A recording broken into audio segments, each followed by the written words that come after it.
आयशा इशरत के लिए इंसान नहीं, आयशा इशरत के लिए इंसान नहीं, याद रख तू बंदा है मेहमान ही, याद रख तू बंदा है मेहमान ही।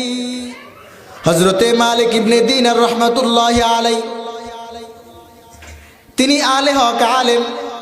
একদিন মালিক ইবনে দীনার রহমতুল্লাহি আলাইহি একটা যুবককে ধমক দিস, এই যুবক, ধমক দিয়া ফেলাইছে।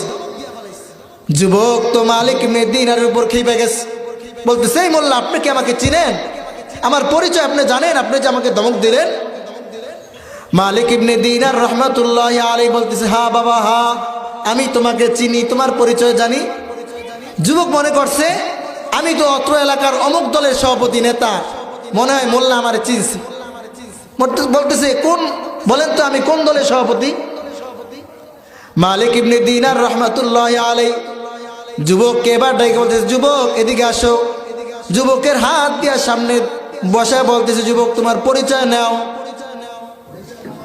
হে দুনিয়ার মুসলমান, আপনারা সবাই আপনার আমার পরিচয় নেন। আল্লাহর ওলি আপনার আমার সকলের পরিচয় দিতেছে। মালিক ইবনে দীনার রহমতুল্লাহি আলাইহি বলেন ইয়া শাবাব আউয়ালুকা নুতফাতুন কাযিরাতুন, হে যুবক তোমার প্রথম পরিচয় হচ্ছে তুমি ছিলা এক ফোঁটা নাপাক পানি। কারণ তোমার সূচনা হচ্ছে এক ফোঁটা নাপাক পানি থেকে। তোমার বাবা এবং মায়ের এক ফোঁটা নাপাক পানি থেকে আল্লাহ রাব্বুল আলামিন তোমাকে বানাইছেন, তার মানে তোমার সূচনা এক ফোঁটা নাপাক পানি থেকে। ওয়া আখিরুকা জিফাতুন কাসিরাতুন, হে যুবক তোমার শেষ পরিচয় হচ্ছে তুমি মরার পরে একটা পচা গান্দা লাশ হয়ে যাইবা। ওমা বাইনাহুমা তাহমিলুল আজিরা, আর যুবক তোমার এই দুইটা বিষয়ের মাঝখানের যে পরিচয় সেটা হচ্ছে তুমি দুনিয়ার ভিতরে কেমন জানি নাপাক বহনকারী একটা গাড়ি, তোমার পেট ফাললে দেখা যাবে অসংখ্য পায়খানা তোমার পেটের ভিতরে আছে।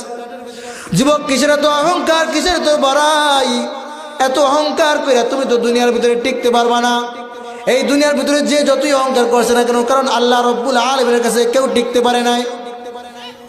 আল্লাহ রব্বুল আলামিন দুনিয়াতে আপনাকে আমাকে অহংকার করার জন্য পাঠায় নাই।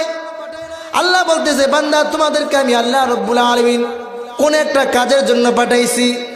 আয়শা ইশরত কে লিয়ে ইনসান হি, আয়শা ইশরত কে লিয়ে ইনসান হি, याद रख तू बंदा है मेहमान ही, याद रख तू बंदा है मेहमान ही।